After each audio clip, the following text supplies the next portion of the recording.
We have a new guest joining us in the studio. Well, Daisy Maritime Miner is our guest host today. She is a governance and policy expert, and she has been on the show before. And we have a guest now, Irene Kimathi, who is the national chairperson of the United Energy and Petroleum Association of Kenya. The United Energy and Petroleum Association of Kenya. It's a long one. She'll tell us more about it. Let's welcome her with the day's proverb. Irene, this proverb today is from Malawi. It goes like, if you're going to bathe, get thoroughly wet. Mm-hmm. If you're going to bathe, get thoroughly wet. Yeah. You relate? Yeah, I got it. Yeah. What's your interpretation of it? Yeah, if you have to do something, do it extremely very well. Give it your all. Yeah, give it your all. It's been the same interpretation with everybody today. Yep. Quite consistent. So actually we can just say this is what the Malawians meant. Sour. They're happy. They must be happy. Irene, the United Energy and Petroleum Association of Kenya. Tell us about this association. Well, our association is one that is representing the fuel dealers, especially the retailers, and mostly the indigenous companies or the local companies. And it's because we are going through a very tough season in the fuel industry, and mostly because our industry is an industry that has a lot of interest with the government. We have competitors that we call multinationals.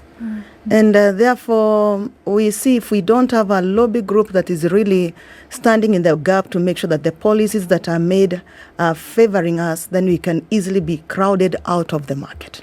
And that's what UNEPEA is all about. So what are you supposed to do as members of UNEPEA? What do they get from it? From our association is making sure that we have a link between the government and them to have good policies and to have a united voice, because we call them the independent dealers or the local companies. We are over 50% of the market share. And sometimes you find that when policies are being made, nobody considers our situation, basically because we are many people, individual people.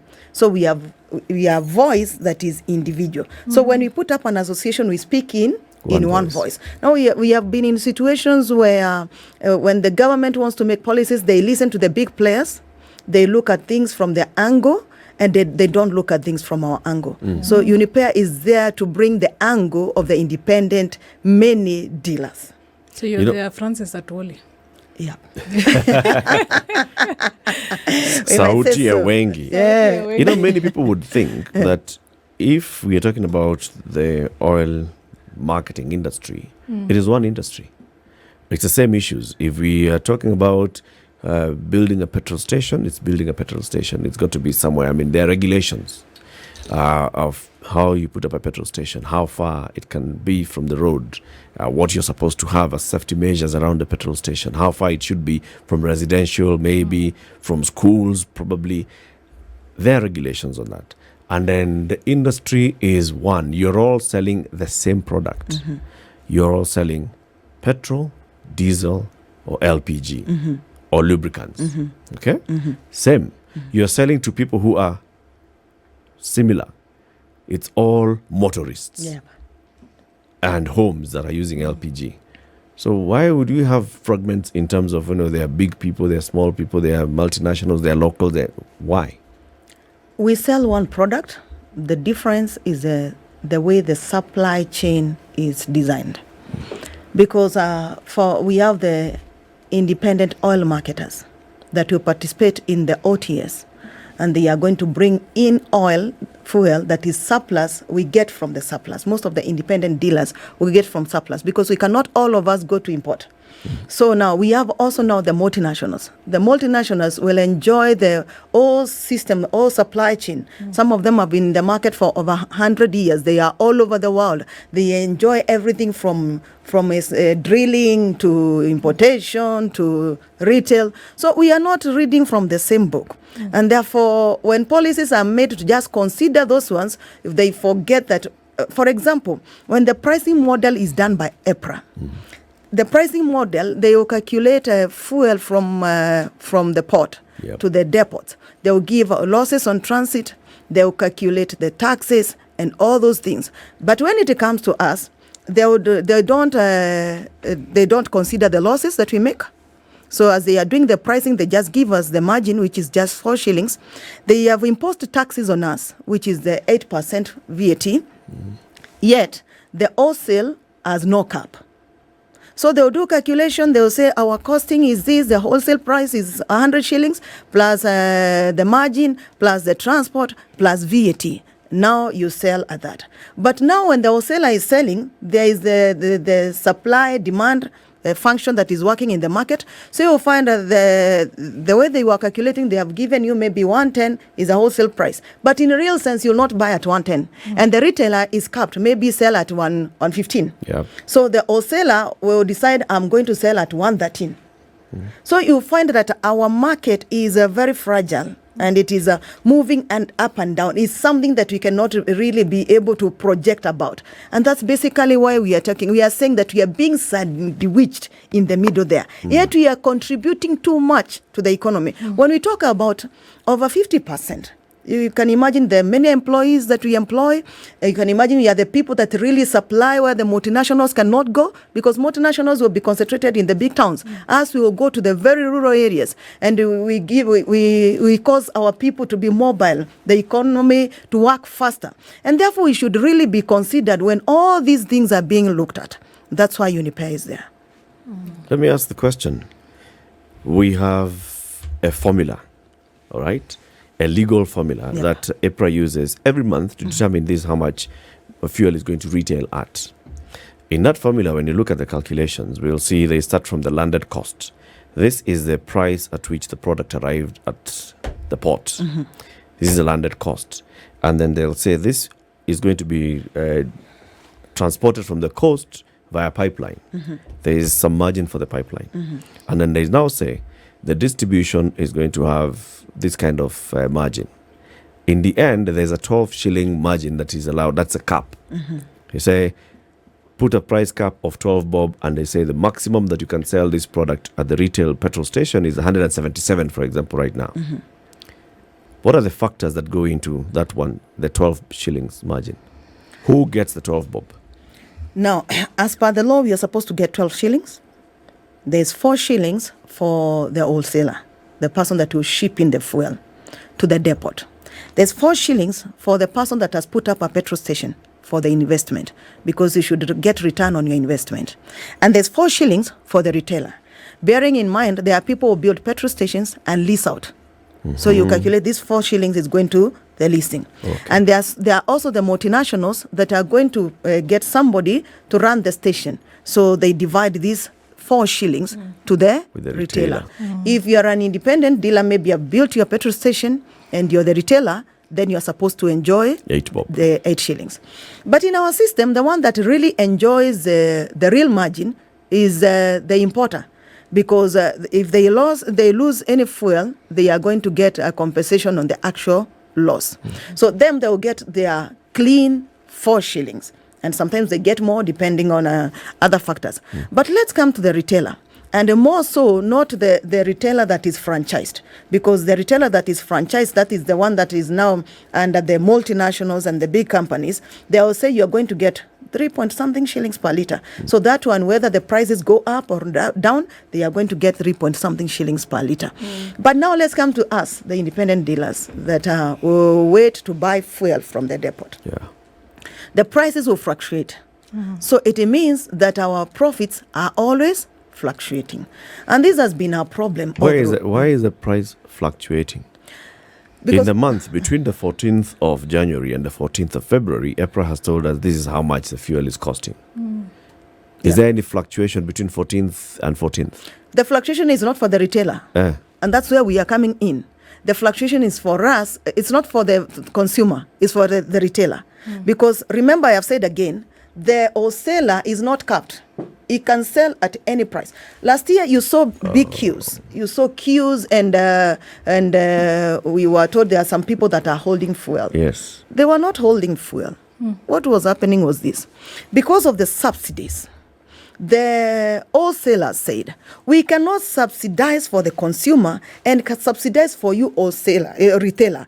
You are a seller like me. So if you're going to buy, you buy from me at the pump price. Because this pump price that I'm giving, I'm also subsidizing like 20 shillings. So if the fuel is 177, they said we are going to sell to you at 177. And definitely we could not buy. So we stopped selling. And that's why you saw long queues, mostly on the multinationals, because they had fuel, but they could not be able to sustain their market. So you guys as independent didn't have fuel? Fuel was there, but we could not buy it because of the price. Because of the price. Because of the price. And they had a logical argument too. They are saying we cannot subsidize for the government and subsidize for our competitors. Okay. And that's why. So this is what was happening then. You guys didn't have fuel because you couldn't buy it. They were selling it to you at 177. It was not affordable. It didn't make sense. You wouldn't make any profit from it. So we stopped buying. They were selling it to us. So it was a function of now supply has narrowed to just Total and Rubies, but you guys couldn't. We couldn't. So up country, in places where there is no Total and Rubies, what was happening? There was just no fuel completely. That's why now you are seeing them carrying jerrycans going to buy from the big towns. Yeah. But then you also went out of country, didn't you, as independents, to sell to Uganda and other countries where you would make then a profit. So you were actually buying, but you were not selling in country. Is that what was happening? No, it's not the independents. Okay, it's still the wholesalers. Okay. Because the neighboring countries were not giving any subsidy.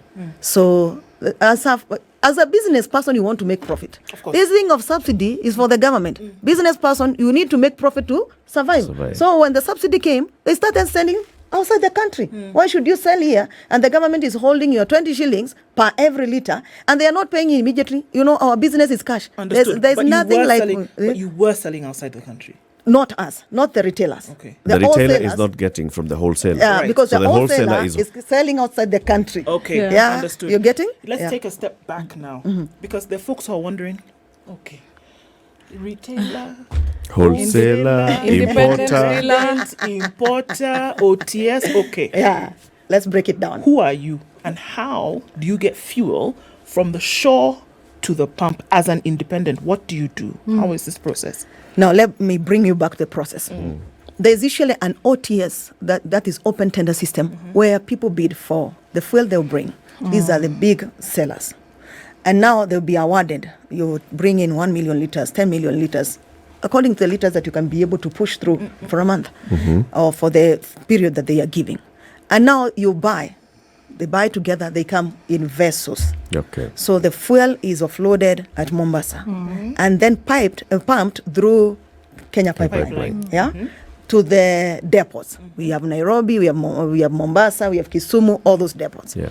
When this fuel comes here, the ones that have the old chain, they are bringing in the fuel and they are retailing.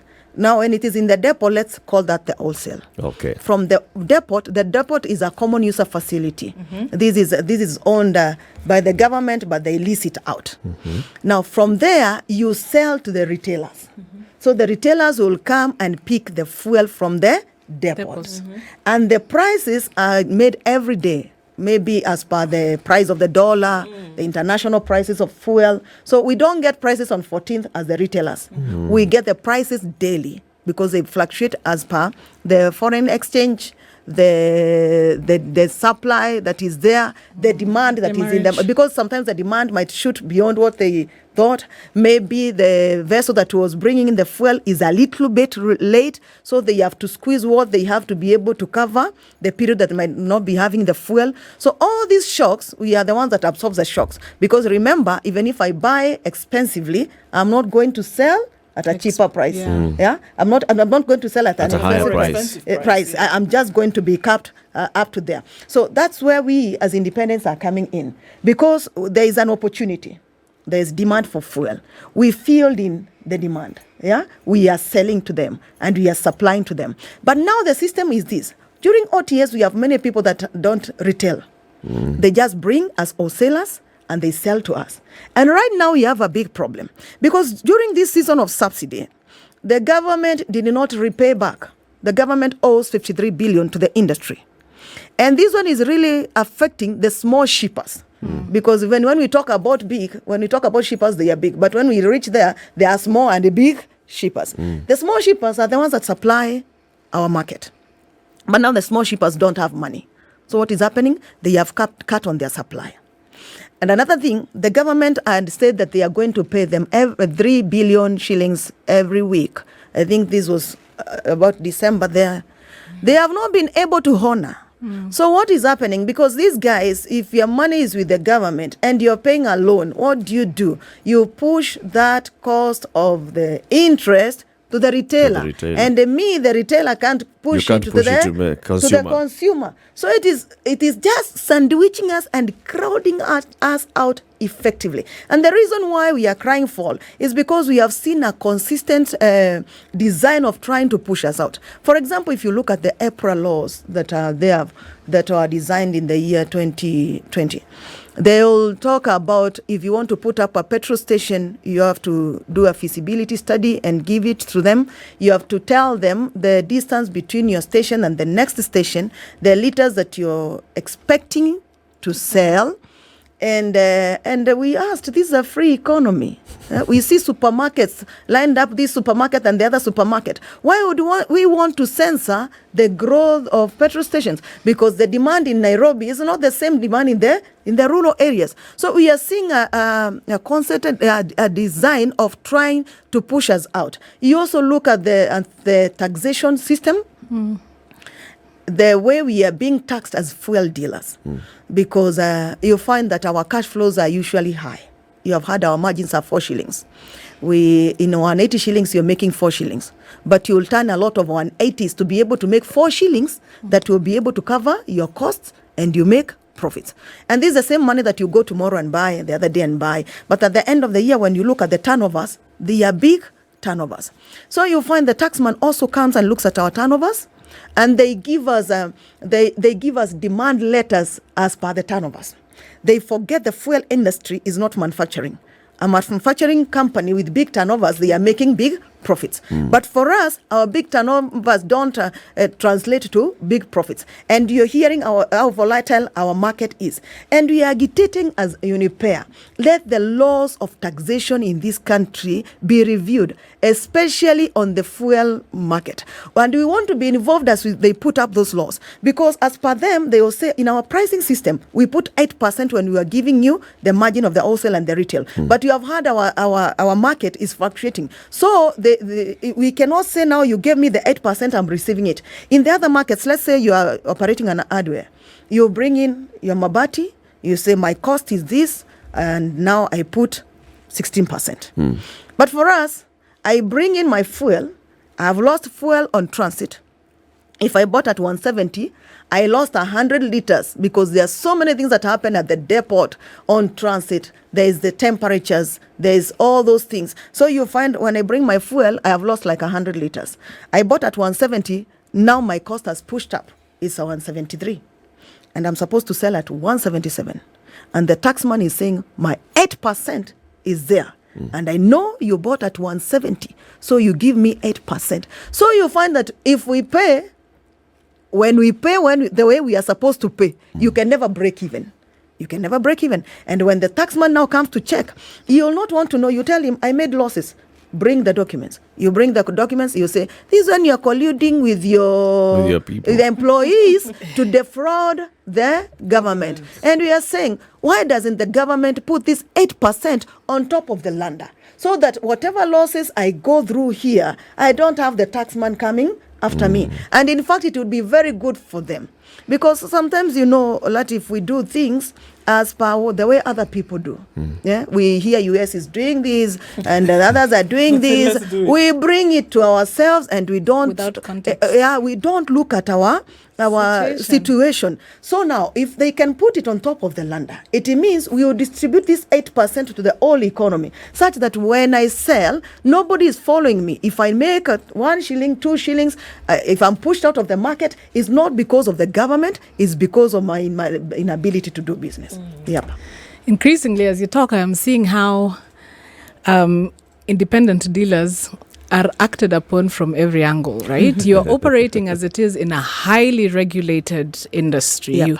You are subject to global regulations, and then you also have the local regulations that you're talking about that they need to be reviewed. Then the other thing is that you are operating, you are small boys and girls, you know, to put it bluntly. You said the bigger corporations, their supply chain is direct. When they, from the OTC, it comes all the way, is it the OTC? From the OTS. From the OTS to the depots, it goes straight to their stations, while you guys now go and buy from them. Now, with all these things that are acting against you, as it is right now, what kind of protection do you have? I know you are there to agitate for protection and to create it, but so far, what kind of protection is the government giving you as independent dealers and indigenous oil players? None. Absolutely zero. Absolutely none. If anything, they are fueling in our removal from the market. And let me tell you, I'm not talking as much as I'm talking on behalf of the independent dealers and the fuel dealers. Let me talk on behalf of this economy, because this economy is affecting all of us. You know, if the independent dealers are pushed out of the market, we leave this market for the multinationals. What will happen? They can take hostage of an economy. And I think the one that liberalized this market for us to enter looked and saw that gap. They can say today we don't have fuel, or the price we are going to sell at is this amount. So at the end of the day, it will take the country at hostage. Look at other countries. Look at the history of Nigeria. Look at the history of multinationals anywhere. You see, they can hold a country a hostage. Number two, the money that a multinational makes, they are our competitors, and we don't fear competition. We don't fear competition. Let us be given a level playground. Let the government pay the subsidies. Let it stop interfering too much with this market. We don't fear competition. The multinationals have the advantage of systems. They have the advantage of structures. They have the advantage of advertisement. That's okay. We are going to operate with them as per that level. But now, when we leave the multinationals to themselves, what will happen at the end of the day is that they are going to dictate the supply and the prices and the money that they receive when they make their profits. How much money trickles back to our economy? For an indigenous business person, whatever they get, they have employed people, and their profits, they invest back here. But the multinationals, they will invest back in their countries. So we should balance both. We should balance the multinationals, and we should balance the independent dealers. And before, we used to do well.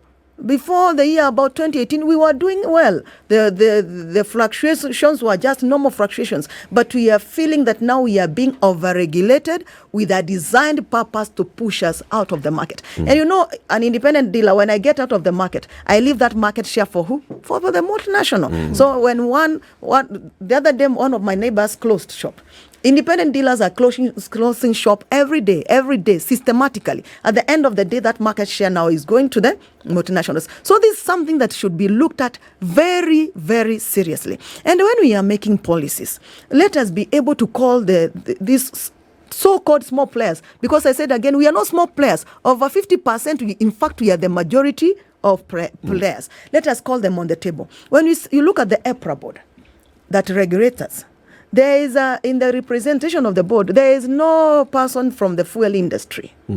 So we just have elites and people that will use books and do research from other countries, and they don't get exactly where it pinches. They don't from have us. practical experience. And you know, in business, it's not about books. What you study in school is not what you find on the ground. And I usually say again, as a country, let us not kill this resource. It's an art to be a business person. That's why not all of us are not business people. I don't know if you have ever tried business. You do business? And you know, succeeding in business, when you see somebody who has been in business 1 year, 2 years, 3 years, salute that person. It's an art. And these are people that we should not kill. And therefore, we are requesting an EPRA board, let it have somebody that is representing the fuel dealers, more so the independent dealers, so that this person can say, this regulation you want to push is not going to favor these people. Let us put a standard that is favoring all of us. And that's what UNEPEA is advocating for. Let's take a break. 28 minutes to 10. This very passionate conversation is with Irene Kimathi. She is the national chairperson of the United Energy and Petroleum Association of Kenya, UNEPEA. We are talking about what the government ought to do so that it can support the local oil marketing companies. These are the independent, indigenous, look, call it whatever you want to call it. These are the non-multinationals. This is the Situation Room, the only way to start your day. Our guest this morning, Irene Kimathi from the United Energy and Petroleum Association of Kenya. Our guest host is still here. And what? Okay.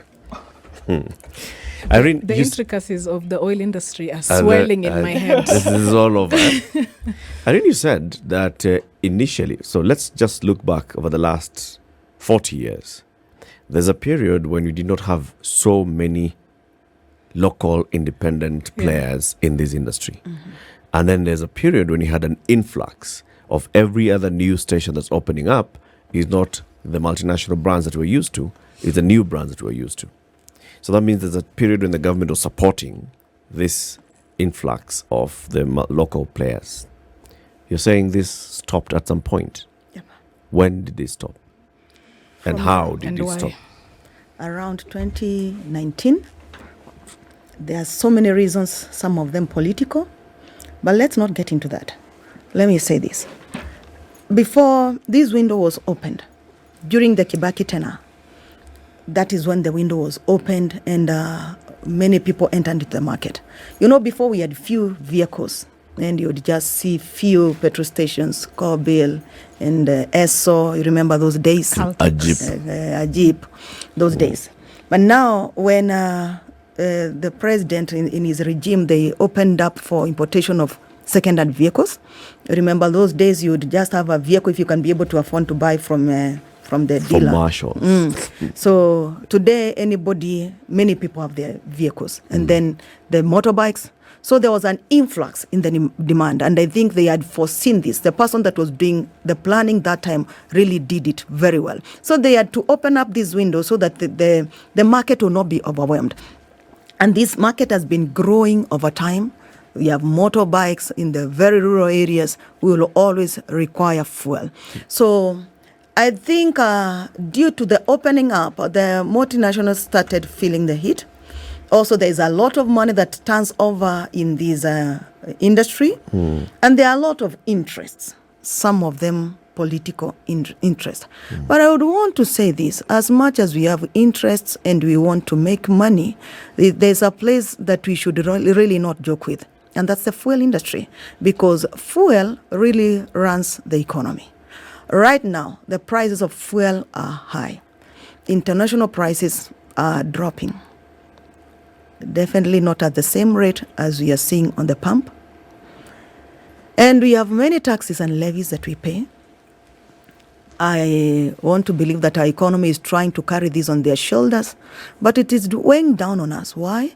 Because the price of fuel, when it is as high as it is, we need a lot of dollars, because we purchase in dollars, to purchase. And therefore, the demand for foreign exchange is high. There's something that is called balance of payment. How much dollars do we have? How much dollars are we able to bring in? Are we able to import? To export as much as we are importing. So because the price of fuel is up, and every day we need more dollars to bring in the fuel, and we are not exporting as much, because when the price of energy and fuel is high, our production, we cannot be able to compete in the global market. So our balance of payment is bad. We are importing more than we can export. And that's why the value of the dollar is shooting every day. And what is happening is what is bringing in inflation, and the cost of living is hiking every day. So as much as we want to play politics and all those things, this is an industry that should be looked up with all the intelligence to make sure that we bring our fuel prices down and make sure that the market chain and the market flow moves the way it's supposed to move. For example, like now, the government is not paying these subsidies. And now, I don't know if it is working, but there is this proposal of the government to government purchase of fuel. When we open up this window, what do you think is going to happen? We had national oil is not working. Why? And other fuel dealers are working in the same industry. They don't go under. Now, if it is the government that is bringing in fuel, purchasing fuel for the market, what do you think is going to happen? Because basically, the system that is there is working. It has not failed. It's the government that wants to make this system fail, because if they are not paying their money, they want them to basically fail. And as a business person, as I said again, your motivation is profit. So because of that motivation, you make sure that there are no stockouts, you make sure that you order on time, you order on the best prices, so that you can be able to compete in the market. But when we leave it for the government, what does a government official have to lose? He can order anytime. The bureaucracies that are usually there. You hear money has gotten lost in between. And in the fuel industry, even if you say I've made a deal and I'm making 50 cents from every liter, you make super money. This money that will be made and it will go under. So as we are passing some things and trying to show when we do government to government, we are going to save money. What kind of money are we going to? It is going to bring a lot of inefficiencies in the market. And these are things that I'm saying, please, the people that really look at this sector, the parliamentarians that are sitting on the Energy Committee, sit down and look at it very well without interest, for the sake of our country and for the sake of our economy. I still haven't gotten how the independents are being run out of business. You've not There was a support that we're getting. At what point did this support cease, and how? How is it directly impacting? What is it that the government did to directly impact you and not the entire sector? Now, let's come to this. During the corona season, there were many things that went wrong, And the international markets, what happened with the international markets. And the prices were really fluctuating. And there's a time during the corona season that we really made a lot of losses. You remember also the time the government had to put up the 8% VAT because of the demand by IMF, and that's how it was implemented in a hasty manner, which is now not favoring us. And that's why many of us have demand letters from KRA, and these demand letters are out of this world. They are demand letters. When you get it, you get blood pressure, ulcers, or heart attack. And there are many in our sector that have that.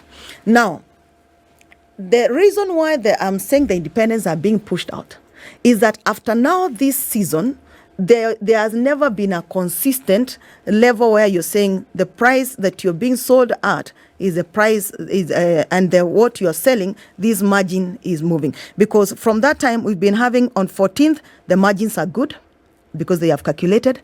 But as we continue, the margins go finishing. By the time we reach the other 14th, we are just struggling to keep our hands up. So the system is wrong because we don't have a cap on the wholesale. And it's like nobody cares about us, the retailers that are independent, that don't enjoy the whole supply chain of importing and bringing to our stations. But if you control 50% of the market, then you are 50%, you are then, in fact, you said more than 50%, then you have muscle to actually negotiate with these wholesalers. Maybe we need to break down what that 50% looks like, because there's also a comparative imbalance of power between you, the indigenous dealers, and the multinational corporations, right? So there could be, let's say, 5 multinational corporations or 4, and there's, I don't know, hundreds of you. So numerically, you are 50%, you are over 50%. But you're very many. But you're many, but also muscle-wise, if we were to put a percentage on the muscle, are you really stronger, or are they 70% and you're 30? So you're just numerically 50%, but in terms of your influence, so that is that's unless this voice, this 50% speaks as one voice, because I get what you're saying, Daisy. There are 4 companies that control, let's say, 48%. They have the financial muscle. But they have everything. Muscle, they have the support. Structural muscle. They have, And then the rest of you, 1,000 of you, control the 52%. But you are very many. We are very many. So what do you feel that percentage counts for, and what you can do about it? the percentage, what it counts for to the economy, those are... Or even for this lobbying. That For we're you, speaking about yeah. now. For lobbying, what we want is that the government sits down with us and we tell them the structure of our business. The government should be able to protect its citizens. In our market chain, we have people that are called brokers. They buy fuel from the shippers and sell to the big, small players, and they make like 20 cents per liter, and they survive like that. But when you look at the implementation, let's say for VAT, yeah, the taxman will want them to pay the taxes, the VAT. They don't want to know there's 20 cents. They say that one in the structure of fuel, there is no broker. So we want the government to sit down and look at the many jobs that we provide and look at their structures, if they are working as per our system, because we are still contributing to the economy. Sure. Yeah. What would happen today if independent suppliers of fuel did not exist? Woo. You'll see queues, and when there are queues, prices will hike. It will be just hectic. And I've given you an example of what happened last year. The queues you saw is because independents were not selling. Simple. Independents were not selling. That's why you saw the queues. So the market actually then does rely on the independents. So seriously.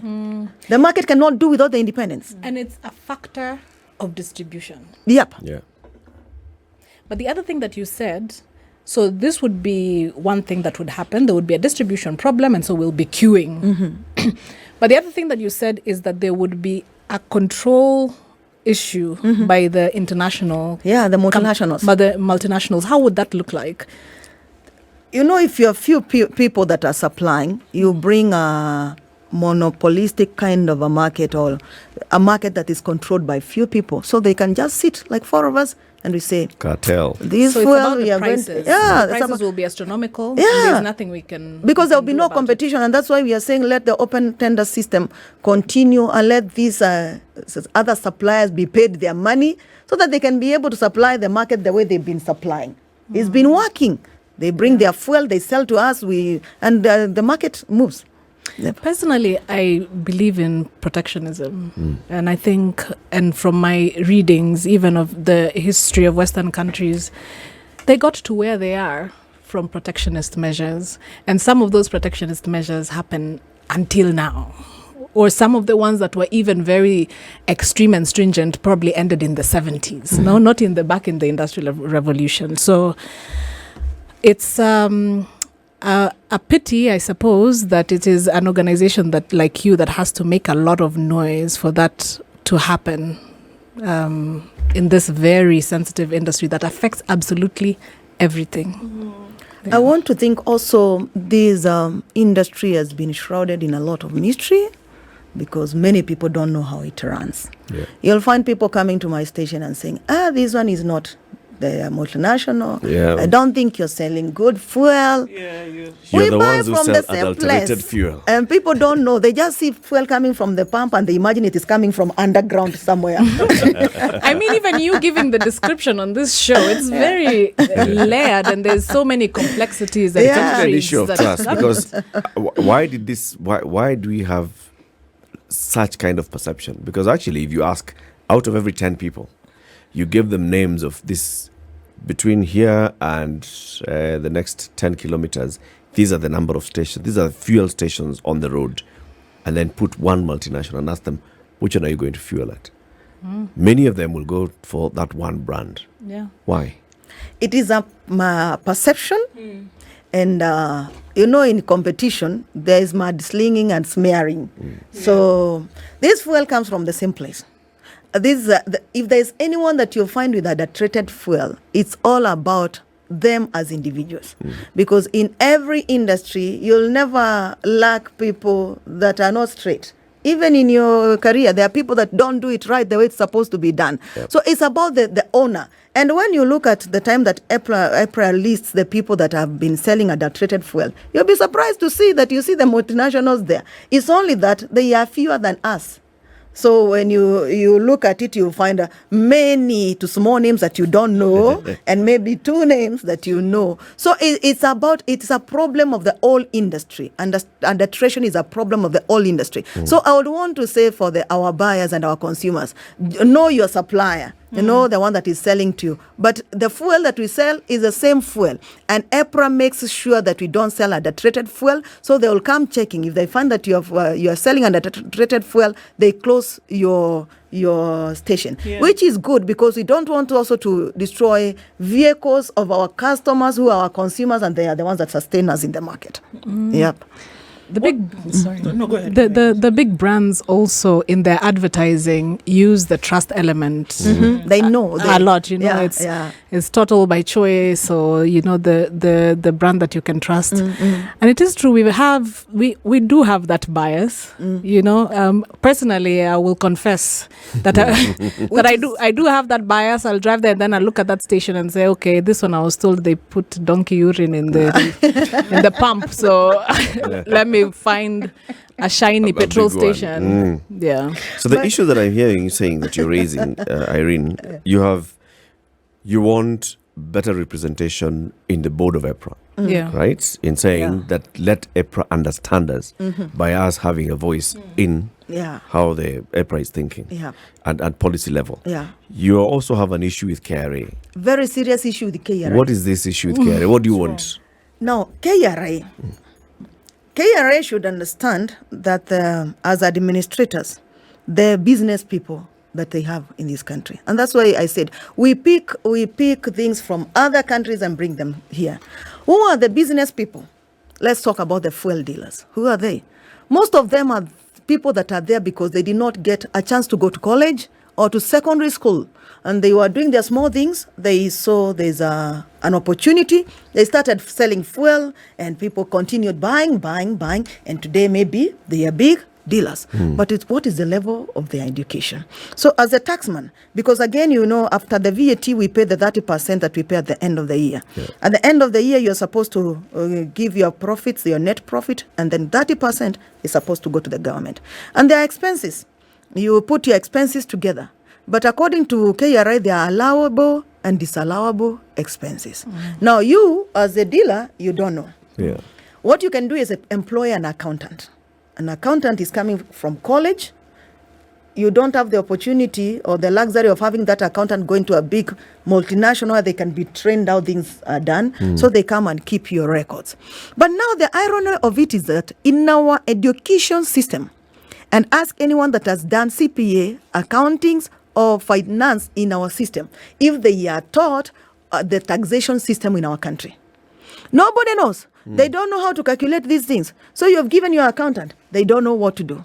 Now, they bring the papers the way they are, the way you do. They show your profits. But now when you go and say, I bought stones to build, the taxman will tell you, bring the receipt. Now, I don't know from your place if the quarries, they give you receipts. I bought sand. You don't have receipts. They'll tell you, now, this one, strike it out. This is not an expense. So you see, because of that lack of education, this is causing a lot of victimization. Yeah, we are also asking, because at the end of the year, what you do, you take your books to the certified auditor. The certified auditor will look at your books and say, this is the money that you owe the government. This is my money as the auditor. Yeah. The rest is your money. So you chew your money. You have made your profit. If it is 10,000, you eat your profit. Yeah. But according to our system, after 7 years, the window period of being assessed is 7 years. So the taxman will come within those 7 years, maybe the 5th year, and say the year 2019, your returns were not right. So they will ask you for the books. You will call your auditor. Let me tell you, Latif, your auditor will tell you this. Go and talk to that officer and bribe them, because you'll never win a case against KRA. And let me tell you for real, so many cases that you see in court today are for the people that have refused to bribe. No, because they have paid wrongly. And what we are agitating for, not only for our sector, is tax education. Tax education so that you know how to pay your taxes. Yep. And also because of that education, we are going to query the taxes that the taxman is asking. Because if you want tax that is beyond the amount of money that I can make, I pay tax from profit. But if you're demanding more than I can be able to break even and pay you, that's why people evade paying tax. And the few like us that want to pay, we carry the whole burden of what is supposed to be paid. For example, how many taxes do you pay? Who knows, man? 3, maybe. What and what? Pay as you earn. No, actually, just that because I'm not a business person, but I know business people pay a lot of taxes. At And you pay consumption. VAT every At day. Every consumption. day And you buy consumption, of anything. course. Yeah. VAT, Yeah. excise, Yeah. all those. Now we are doing CBC. We are teaching children how to swim. Even children from our area, there is no water there. But do we teach them how to pay taxes? Because every one of them, when they finish school, they are going to pay taxes. So can we change our system so that And everybody teach knows everybody how to pay tax. When this knowledge gap is broken, it will break corruption.